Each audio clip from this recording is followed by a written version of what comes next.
자, 이번 시간에는 제 세 번째 과목이죠. 기계위험 방지 기술에 대해서 한번 공부해 보도록 하겠습니다. 자, 41번부터요. 공장 소음에 대한 방지 계획에서 음원에 대한 핵심 사항이 요거네요. 음원에 대한 대책에 해당하지 않는 것은 그렇습니다. 음원이니까 소리가 나는 물체를 얘기합니다. 그죠? 자, 보시면 해당 설비를 밀폐한다. 맞죠? 설비실에 차음벽을 시공한다. 맞죠? 소음기 흡음 장치를 설치한다. 그 소리가 나는 곳이 그죠. 근데 작업자의 보호구를 착용한다. 이 얘기는 뭡니까? 음원이 아니라 수음자, 사람이 듣는 소리를 듣는 사람에게 조치를 하는 거죠. 물론 소음 대책은 되지만 그죠. 그래서 음원에 대한 대책은 아니다 이 말입니다. 이해되시죠? 그죠? 무슨 말인지 그냥 간단하게 뭐 상식적으로 풀 수 있는 문제다 이렇게 보시면 됩니다. 그 다음에 용접 결함의 종류에 해당하지 않는 것은 비드, 잘 나오는 문제는 아닙니다. 뭐 자주 출제되는 그런 문제는 아니지만 비드는 모재와 용접봉이 녹아가지고 생기는 어떤 띠 모양의 형태를 얘기하는 것이지 결함을 얘기하는 건 아니다 이 말이에요. 그래서 결함에 해당되는 요 내용들 참고로 보시고 간혹 조금 또 난이도를 높이는 것이 뒤에 있는 요 내용들을 주고 찾아내는 이런 문제가 출제될 수도 있습니다. 이제 이 문제가 나왔기 때문에 제가 해설에 이 내용을 넣는 이유가 있습니다. 그죠? 이런 문제로 응용될 수도 있기 때문에 같이 봐두자 하는 그런 취지에서 넣는 것입니다. 자, 그 다음에 비드. 그러니까 이 내용을 알아두고 여기에서 잘 보지 않은 내용이 나오면 여기서 찾아내는 거죠. 공부는 그렇게 거꾸로 하는 겁니다. 우리가 이제 사람 안전 쪽에서 공부할 때는요. 그 다음. 상용 운전 압력 이상으로 압력이 상승할 경우에 보일러의 과열을 방지하기 위해서 최고 사용 압력과 상용 압력 사이에서 보일러 번호 연소 차단, 뭐 핵심 여기 다 나와 있네요. 그죠? 뭡니까? 번호 연소 차단, 요거죠.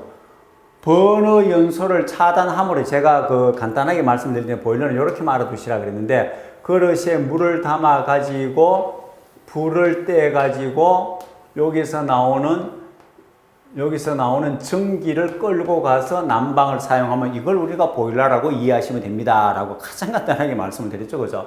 여기에서 이 보일러의 안전장치 세 가지를 그림으로 알아두시면 좀 편리하다라고 말씀을 드렸습니다. 일단 이 관이 막힐 때 가열하면 전기가 발생합니다. 근데 여기가 막혀버리면 어떤 원인에 의해서 이 전기가 계속 발생하게 되면 결국은 보일러는 폭발합니다. 이걸 방지하기 위해서 여기다가 뭐라고요? 밸브를 하나 설치해두고 파괴되기 직전에 이 밸브가 열려서 전기, 압력을 밖으로 빼주면 이 보일러는 폭발을 방지할 수가 있다. 그래서 이런 역할을 하는 것을 우리는 안전 밸브라고 얘기를 하고 이제 법적으로 얘기할 때는 이 안전 밸브가 하는 역할이 압력을 밖으로 빼주니까 방출시키니까 압력 방출 장치라고 얘기를 한다. 아시죠? 그죠? 압력 방출 장치에 사용되는 것이 뭐냐 하면 안전 밸브. 안전 밸브가 하는 게 뭐냐? 압력 방출 장치. 그래서 보일러의 안전 장치는 압력 방출 장치라고 얘기를 하는 겁니다. 그 다음에 아래로 내려오면서 이 수위 물의 높이가 아래로 전기가 발생하면 액체는 줄어들 거 아닙니까? 그죠? 냄비, 라면 끓인다고 냄비에 물을 넣었다가 불을 켜놓고 깜빡 잊어버리면 그 물은 몽땅 전기로 날아가고 나중에 냄비가 타고 화재가 발생하게 되겠죠. 그것처럼 물이 줄어드는데 물이 공급이 안 된다든가 이럴 경우에는 상당한 위험을 줄 수가 있죠. 그래서 여기에 물의 높낮이, 고저, 수위를 조절하는 장치가 필요하다. 물이 내려가면은 자동 공급, 어느 정도 차면은 자동 스톱 되는 고저 수위 조절 장치가 두 번째 보일러의 방호 장치. 세 번째가 뭡니까? 이 번의 연소를 차단하는 거라 그랬습니다. 그럼 번의 연소 차단을 하면은 어떤 현상이 생기느냐? 더 이상 압력이 올라가지 않겠죠. 불이 꺼져버리니까 압력이 더 이상은 안 올라갑니다. 그래서 압력을 그 자리에서 제한해 준다고 해서 압력 제한 스위치라고 한다. 이렇게 알아두시라고 했습니다. 요 세 가지. 그죠?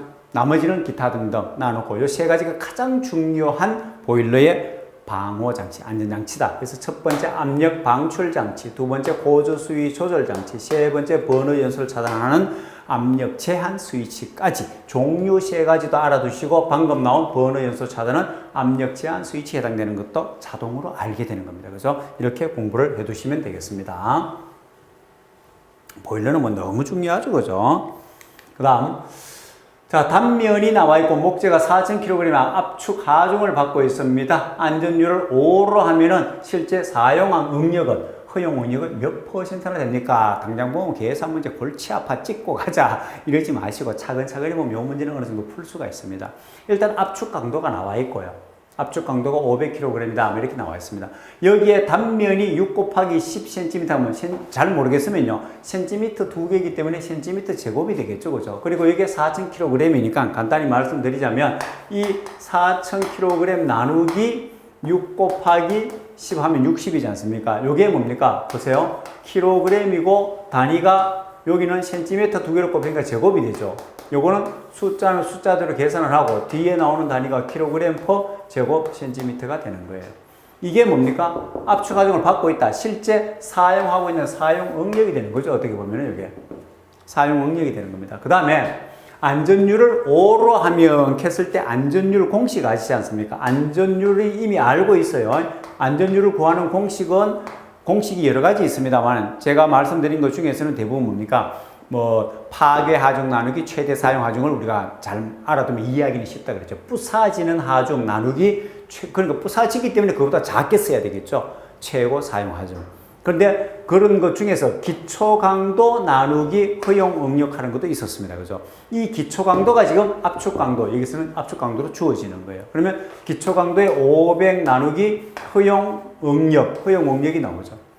따라서 허용 응력의 몇 %나 되는가 했는데 허용 응력을 모르니까 여기서 구할 수가 있죠. 기초 강도에는 압축 강도가 500이라 나와 있으니까 허용 응력을 합하면 500 나누기 5는 얼마입니까? 허용 응력은 결국은 100이 되는 거죠. 100.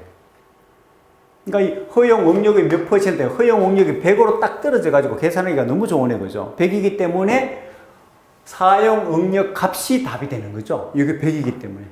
이해되시죠? 무슨 말인지. 그래서 사용 응력을 계산하게 되면 나왔는 게 66.67. 앞에 나와서 4000 나누기 60 아닙니까? 그래서 의외로 어렵지는 않은데 문제 파악이 안 되면 이게 이 문제 출제자의 의도를 알 수 없으면 이게 굉장히 어렵게 느껴질 수가 있는 겁니다. 전혀 그런 문제는 아니니까 도전해서 맞출 수 있는 문제였습니다. 안전율 공식 하나 잘 활용하면 된다 하는 거 참고로 두시면 되고요. 자, 그 다음에 기계 설비에서 반대로 회전하는 두 개의 회전체가 맞닿는 사이에 발생하는 위험점이 뭐냐? 이게 뭡니까? 이게 우리가 잘 알고 있는 이렇게 반대 롤러죠. 롤러가 여기에서 형성되는 위험점이 뭐냐? 이 말 아닙니까? 그죠? 물림점이죠. 그러면 이 기계 롤러를 사용하다가 사람의 옷깃실로 물려 들어가가지고 사고가 발생했습니다. 그럼 재해 발생 형태는 뭘까요? 롤러에서 발생하는 재해 발생 형태. 롤러에서 여기에서 사고가 발생했어요. 재해 발생 형태가 뭡니까? 그렇죠. 협착이죠, 협착. 물체와 물체 사이에 들어가는, 프레서 사이에 들어가는 것도 마찬가지 협착이죠. 이해되시죠? 그죠? 무슨 말이지? 그럼 프레스는 뭡니까? 프레스에서는 발생하는 것이 물림점이 아니고 무슨 점이라 그러죠? 이거는 협착점이라 그러죠. 그죠? 프레스에서는. 이거 몇 가지 알아두셔야 됩니다. 끼임점 뭡니까? 끼임점은요, 연삭기에서 발생하죠. 그럼 연삭기는 뭐예요? 고정된 것과 이해하시죠? 제가 얘기하는 무슨 말인지. 연삭기 이렇게 돌아가잖아요. 그리고 여기에 워커리스트 작업대가 있지 않습니까? 요 위에 가공물을 올려놓고 우리가 갈지 않습니까? 그죠? 그래서 요 고정된 것과 회전하는 거, 요 사이에서 만들어지는 위험점. 요거는 뭐냐? 끼임점이라고 우리가 얘기합니다. 그죠? 이해되시죠? 그래서 요 끼임점, 그 다음에 프레스의 협착점. 프레스는 뭡니까? 고정된 것과 왕복 운동하는 것. 그 다음에 이거는 롤러는 반대 방향으로 돌아가는 요 사이에 들어가는 거. 이걸 우리는 물림점이라고 얘기를 하는 거죠. 그럼 이거 이외에 또 뭡니까? 접선 물림점 뭡니까? 접선 물림점. 그렇죠. 접선 물림점은 풀리에서 나오는 겁니다. 풀리와 벨트. 여기에서 회전하는 여기가 원에서 뭡니까? 접선이라 그러죠. 원에 접하는 부분, 접선. 그래서 요 부분에 끼어 들어가는 거. 여기에 말려 들어가는 거. 이걸 우리는 접선 물림점이라 그러고, 회전 말림점은 축 자체가 회전하는 거죠. 어떤 축이 있으면 얘가 그냥 자체적으로 회전하는 거죠. 여기에 막 회전하는데 사람이 갖다 대면 같이 말려 들어갑니다. 이걸 우리는 회전 말림점이다 이렇게 얘기를 합니다. 그죠? 그래서 협착점이라든가 끼임점이라든가 물림점이라든가 접선 물림점이라든가 회전 말림점 이런 것들은 좀 알아둘 필요가 있고, 이거 외에 이제 절단점이라는 게 있습니다. 그러니까 말 자체에 끊기는 거죠. 칼날. 전단기라든가 아니면 그것도 뭐 톱날이라든가 이런 데에 깔리는, 잘리게 되는 거, 이런 것들은 우리는 절단점이다 이렇게 얘기하죠. 굉장히 중요한 문제고 개념입니다. 그죠? 이 기회에 같이 쭉 공부를 해 두시면 좀 편리합니다. 그림으로도 문제가 나올 수 있고요. 다음에 와이어로프의 표기에서 6 곱하기 19 중 숫자 6이 의미하는 것이 무엇인가 그랬습니다. 예, 6이라는 것은 스트랜드 수를 얘기하는 것이죠. 그죠? 19는 소선의 수입니다. 스트랜드 수와 소선의 수 많이 나왔던 문제입니다. 그죠? 이 기회에 다시 한 번 더 정리를 하시고요. 그 다음에 선반 작업에 대한 안전수칙으로 틀린 것은 그랬습니다. 일감의 길이가 직경보다 길 경우에 방진구를 씁니다. 진동을 방지하는 기구로 해서 방진구라 그러죠. 그죠? 근데 그것이 전체 길이의 12배 이상입니다. 직경에. 쭉 이렇게 되어 있을 때 요 직경의 요 길이가 12배 이상이면은 이게 여기를 잡았을 때 이게 흔들리잖아요. 진동이 생기죠. 그래서 방진구에다 딱 물어주는 겁니다. 뭐 딱 이렇게 붙잡아주는 역할을 하는 게 진동을 방지하기 위해서 방진구 그렇게 얘기를 하는 겁니다. 어렵지 않은 문제입니다. 같이 알아두셔야 되고요. 다음 자 와이어로프에서 보통 꼬임이 랭 꼬임에 비해서 우수한 점은 뭐냐 외우실 때 랭 길게 발음하라 랭 길게 그래서 이게 수명이 길다 그래서 랭 꼬임에 보면요 뭡니까? 이게 소선과 외부의 접촉 길이가 보통에 비해서 길다. 이게 길고 수명도 깁니다. 수명이 기니까 내 마모성, 마모에 견뎌야 되고 유연성도 있고 내 피로에도 잘 견디는 우수하다 이 말이에요. 이렇게 하되 킹크가 생기는 단점이 있다. 꼬임이 풀리기 쉽고. 이해되십니까? 그러면 나머지는 다 보통이 되죠. 그죠? 그래서 랭 꼬임에서 정리를 좀 하시고 그 반대 현상이 보통 꼬임이다. 이렇게 봐두시면 되고 랭 꼬임은 방향이 동일한 것이고 보통 꼬임은 반대 방향이다 하는 거.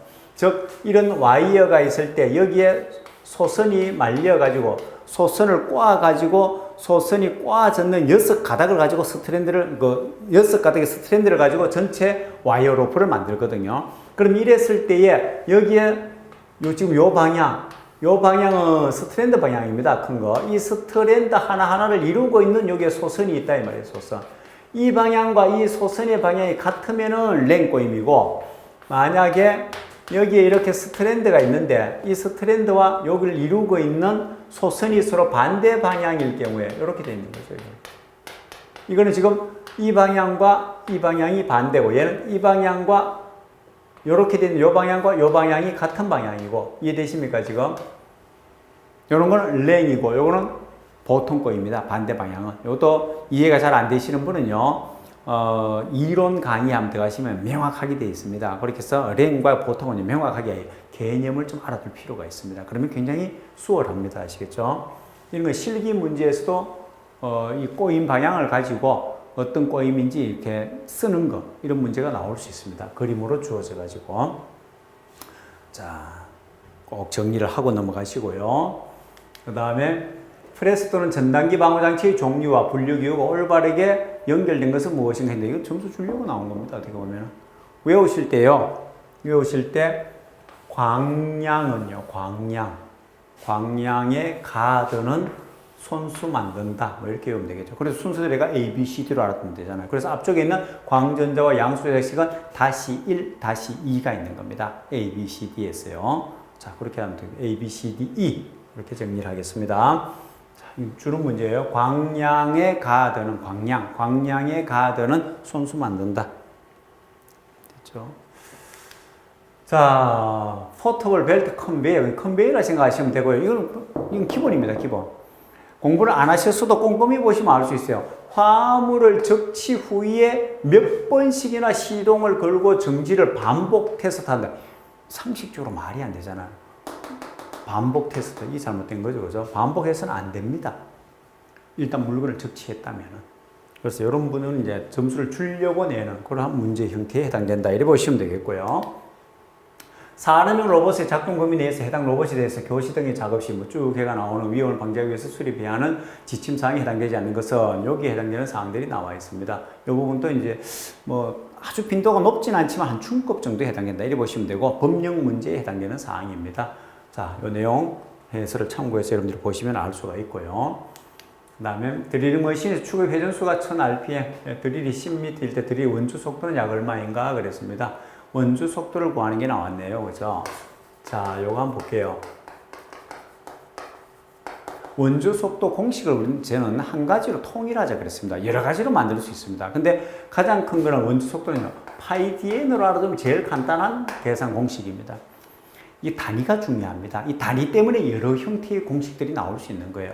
원주 속도는요, 회전 속도라고도 얘기를 하고, 우리 안전에서는 미터 퍼 기본 단위를 미터 퍼 분으로 나옵니다. 공식에서는요. 그래서 이걸 미터 퍼 세크로 물으면 분을 세크로 단위 환산하는 겁니다. 단위 환산하는 거 우리가 또 많이 했지 않습니까? 재미있게, 그죠? 곱하기, 짝대기 해가지고 하는 거 있었죠, 그죠?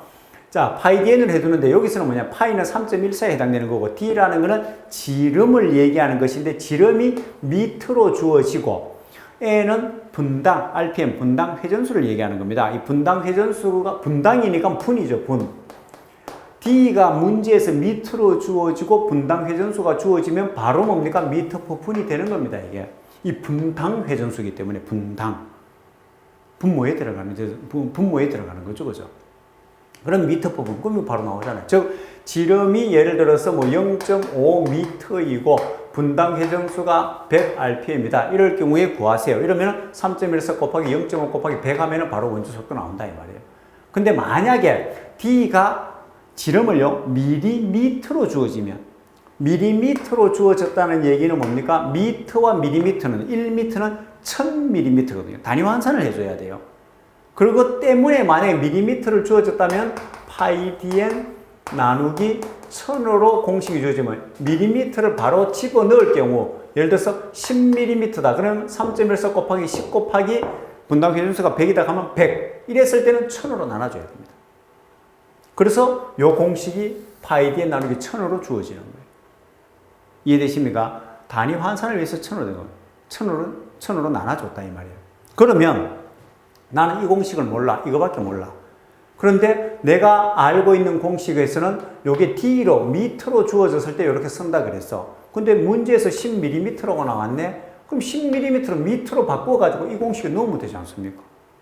그러면 됩니다. 무슨 얘기냐? 10mm가, 자, 이렇게 10mm가 나왔으니까 단위 환산하는 거 곱하기 짝대기 아시죠? 제가 가르쳐 드린 거. 밀리미터를 없애야 돼, 밀리미터. 미터가 나와야 돼, 미터. 없애야 되는 건 약분하기 위해서 항상 아래쪽으로 가야 약분이 된다 그랬죠. 없애야 될 단위를 먼저 자리를 잡고 나와야 될 단위를 반대쪽에 적어주면 돼요. 그리고 1m는 1000mm라고 적어주면 요거 약분되고 미터 단위, 내가 원하는 미터가 딱 튀어나오잖아요.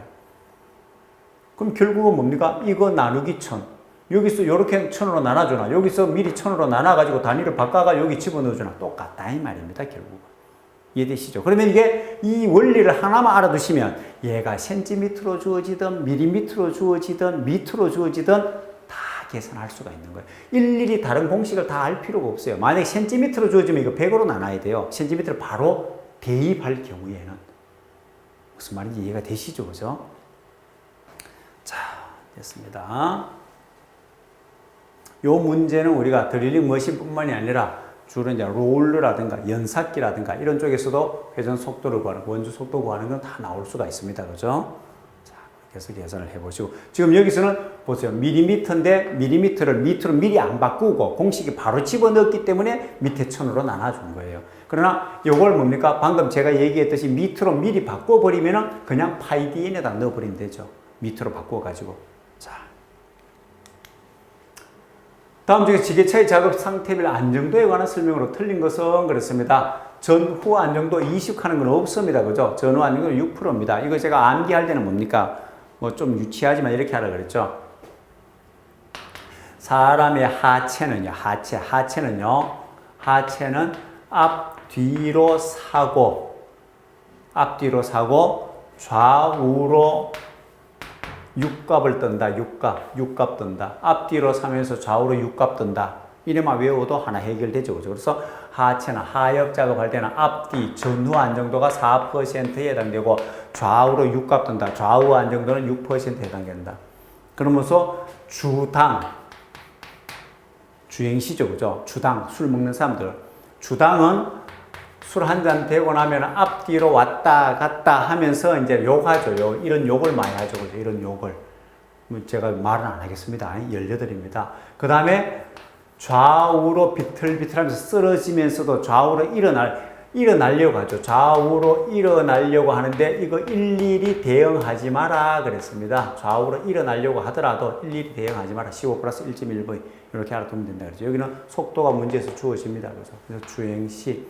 그 다음에 하역 작업 시 이렇게 안정도는 지게차에서 굉장히 중요하고 또 시험 문제도 출제가 많이 된다라고 말씀을 드렸습니다. 꼭 기억을 해둘 필요가 있습니다. 참고해서 알아두시고 간혹 이제는 이 부분도 나와요. 오토 인상일 때는 3.5로 한다는 거 이것도 같이 알아두셔야 됩니다. 아시겠죠? 자, 그 다음 프레서 작업에서 제품을 꺼낼 경우에 파쇄철을 제거하기 위해서 가장 중요한 압축 공기죠. 파쇄철이라는 것은 칩이지 않습니까? 그죠? 셰프 쓰레기. 손으로 만지면 다치겠죠, 당연히. 쇠기 때문에 찔리고 베이고 하겠죠. 그러니까 손이 안 닿으면 됩니다. 그러려면 압축 공기 아닙니까? 압축 공기를 푹 풀어내버리면 손 닿을 이유가 없잖아요. 그게 이제 안 된다 싶으면 주로 이제 뭐 집게를 이용하죠. 그 집게가 뭐 피크 아웃 하는 거예요. 사람 손 수공구를 이용하는 수공구. 사람 손이 닿지 않으면 되거든요. 이게 또 기본 문제입니다. 그죠? 기본적으로 주기 위해서 점수를 좀 주겠다라는 취지에서 내는 문제이기 때문에 감사합니다 하고 우리는 점수를 받아오면 되겠습니다. 그죠? 맞추시고. 그 다음에 음향 방출 시험. 조금 잘 출제가 안 되는 좀 어려운 문제가 하나 나왔습니다. 어려운 건 아니고 출제 잘 안 되는 게 나오면 그게 어려운 거죠. 그죠? 잘 못 보던 문제. 그죠? 그래서 참고로 이거는 틀려도 합격의 시장이 없는 문제예요. 음향 방출이라는 시험, 요거의 개념만 간단히 알아두겠습니다. 음향 방출은요, 어떤 고체 물질이 있으면요, 이 고체 물질 안에 고체가 변형되거나 또는 파손되거나 아니면 균열이 생기거나 이럴 경우에는 그 에너지가 밖으로 나오게 됩니다. 그 에너지, 밖으로 나오는 음향 에너지 있죠. 이걸 측정을 하면 이 고체 어느 부위에 현재 문제가 생기고 뭐 균열이 어느 정도가 발생한다 하는 걸 알 수가 있는 거예요. 그러한 시험에 해당되는 게 음향 방출 시험에 해당이 되는 것입니다. 그래서 이 음향 방출 시험의 단점이 이런 것들이 있는데 그 단점을 여기 지금 뭐 관계없이 해놨습니다. 이건 단점에 해당이 되는 건데, 그죠? 그래서 이건 답은 틀린 것이기 때문에 이렇게 찾아주시면 되고, 음향 방출이라는 것은 어떤 고체 물질이 변형되거나 균열이 발생하거나 할 때에 이런 음파가 밖으로 방출된다. 이걸 우리가 측정을 할 수만 있다면 측정하는 기계가 있습니다. 측정을 하면은 현재 어떤 균열이 어느 정도 어느 부위에서 발생하고 있다는 걸 알아서 사전에 더 큰 사고가 발생하기 전에 예방이 가능하게 되는 거죠. 그럴 때 이용하는 걸 우리는 음향 방출 시험이다 라고 얘기를 하는 겁니다. 참고로 알아둡시다. 그 다음에 안전보건 기준에 관한 규칙상 아세틸렌 용접 장치에 관한 설명입니다. 참 중요하죠. 아세틸렌 용접 장치, 그죠? 아세틸렌 용접 장치와 가스 집합 용접 장치의 방호 장치가 뭡니까? 안전기죠. 아세틸렌 용접 장치 이외의 용접 장치를 우리 안전에서 배우는 것은 뭡니까? 교리아크 용접기죠. 그죠? 두 개밖에 안 쓰지 않습니까? 아세틸렌 용접 장치에 가스 집합 용접 장치, 그 다음에 교리아크 용접기. 그럼 교리아크 용접기의 방호 장치는 또 뭡니까? 이렇게 짚고 넘어가야 되겠죠? 자동 전격 방지기입니다. 그죠? 전기 용접에 해당되는 것이고, 자동적으로 전격, 감전이죠. 감전을 방지하는 자동 전격 방지기. 자, 여기서는 뭡니까? 취관마다 안전기, 뭐, 가장 기본적인 문제가 나왔네. 그죠? 안전기를 설치해야 합니다. 여기도 마찬가지. 발생기와 가스 용기 사이에 안전기를 설치해야 됩니다. 그래서 너무 감사하죠. 이런 문제들은. 그죠? 감사한 마음으로 우리가 꼭 맞춰야 됩니다. 다음 중에서 플레이너 작업 시 안전수칙으로 틀린 것은 그랬습니다. 바이트는 되도록 모든 바이트는 칼날이라 그랬어요. 제가 그 커터 칼을 생각하시라 그랬습니다. 커터 칼을 길게 빼가지고 연필을 깎으면 커터 칼날이 부러질 위험이 있지 않습니까? 그래서 최대한 깎는데 지장이 없을 정도로 가장 짧게 커터 칼을 내서 연필을 깎는다면 안정성이 있죠. 위험하지가 않습니다. 그게 바이트라 생각하시면 돼요. 그래서 모든 선반, 이 플레이는 뿐만이 아니고요. 어디에 나오는 공작기계든 간에 바이트는요, 가급적 짧게, 작업에 지장을 주지 않는 한 가급적 짧게 설치한다. 그거 알아두시면 이 문제 맞출 수 있는 거죠. 제가 많이 강조했던 내용입니다. 그죠? 그래서 되도록 짧게 나오도록 설치한다. 길게, 이 부분이 잘못됐습니다. 계구면에서 위험점까지 거리 또 쉬운 문제 하나 나왔네. 그죠? 예, 계구의 간격 구하는 겁니다. y는 0.1로 x 플러스 6mm 아닙니까? 그죠? 그래서 여기서 x가 뭐고 y가 뭔지를 찾아야 돼요. 간혹은 y는 0.15 x 플러스 6mm로 나오는 건데요. 대부분은 x 값을 주어지고 y를 구하라고 나와요. 근데 간혹 보면 y 값을 주고 x 값을 구하라 이렇게도 나올 수 있다 그랬습니다. 이거를 문제를 명확히 보지 않으면 혼란이 생기고 오답을 찾을 수도 있는 거예요. 조심해야 됩니다. 그죠? 이런 게 함정입니다. 자, 여기서는 보니까 풀리가 회전하고 있다. 가드의 개구부 간격으로 설정할 수 있는 개구부 간격이니까 y 값을 구하는 거고 거리 x 정상적으로 나온 거네. 그죠? 그렇게 해서 계산하는 거는 뭐 보시면 간단합니다. 그냥 점수를 주는 문제에 해당되는 감사한 문제다. 이렇게 판단할 수가 있겠습니다. 그죠? 그 다음에 롤러기의 방어장치에서 복부로 조작하는 급정지장치의 위치로 손으로 조작하는 손 조작식, 복부 조작식, 무릎 조작식 이 세 가지가 롤러 방어장치. 이 세 가지를 롤러의 방어장치 명칭은 뭡니까? 이것도 묻지 않습니까? 간혹 그죠? 롤러의 방어장치가 뭐냐? 뭡니까? 그렇죠. 급정지장치입니다. 그죠? 이거하고 혼돈이 생기지 않도록 해야 되는 게 뭡니까? 컨베이어. 컨베이어는 뭐죠? 비상정지장치. 비상정지장치와 급정지장치는 똑같아요, 의미상. 근데 법률적으로 용어를 그렇게 나누어 놨습니다. 급정지하는 게 비상정지하는 거고, 비상정지하려면 급정지시켜야 되고, 똑같죠, 결국. 근데, 법률적으로 나누어 놨기 때문에 우리가 혼돈해서 써서는 안 됩니다. 컨베이어는 비상정지장치고, 롤러는 급정지장치고, 롤러의 급정지장치 종류가 세 가지로 나누어지는데, 손으로 조작하는 로퍼식 1.8m죠, 그죠? 그 다음에 복부 조작식. 0.8에서 1.1입니다. 그죠? 그 다음에 무릎 조작식은 0.6m 이내 또는 0.4에서 0.6. 다 맞는 내용입니다. 0.4 이상 0.6이거나 아니면 0.6m 이내거나 다 다른 법에서 다 같이 규정하고 있는 사항이다. 이래 보시면 됩니다. 이 내용들 다시 한번 더 확인을 해 두시기 바랍니다. 너무 중요하기 때문에 꼭 확인을 해 두셔야 돼요. 롤러에 관계되는 건 참 중요한 게 많습니다. 그죠? 그 다음, 프레스의 방어장치 중에서 광전자식 방어장치에 관한 설명으로 틀린 것이 무엇인가 그랬습니다. 자, 광전자식이라고 그랬는데 이게요, 광전자식은 마찰식 클러치에만 사용을 합니다. 그래서 확동식에는 사용을 하지 않거든요. 근데 이 핀 클러치라는 게 바로 이 확동식 클러치 종류의 핀 클러치라는 게 있습니다. 결국 이거는 확동식 클러치다 이 말이거든요. 확동식에는 사용할 수가 없고 마찰식에서만 사용할 수 있다. 이 내용만 알고 계시면 답을 찾을 수 있는 내용입니다. 이 문제도 맞출 수 있는 문제에 들어가는 사항이다. 그렇게 알아두시면 됩니다. 자, 여기까지 해서 기계 안전기술에 대한 문제를 다 풀어봤습니다. 크게 어렵지 않습니다. 그래서 제가 항상 말씀드리는 게 안전관리론, 인간공학, 기계까지는요 전략 과목, 그리고 여기에 건설까지가 전략으로 들어가죠. 일반적으로 그렇다는 겁니다.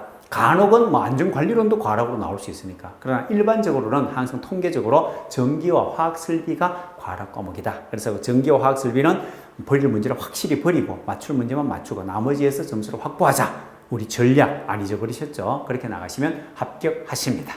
수고하셨습니다. 다음 시간에 또 뵙겠습니다.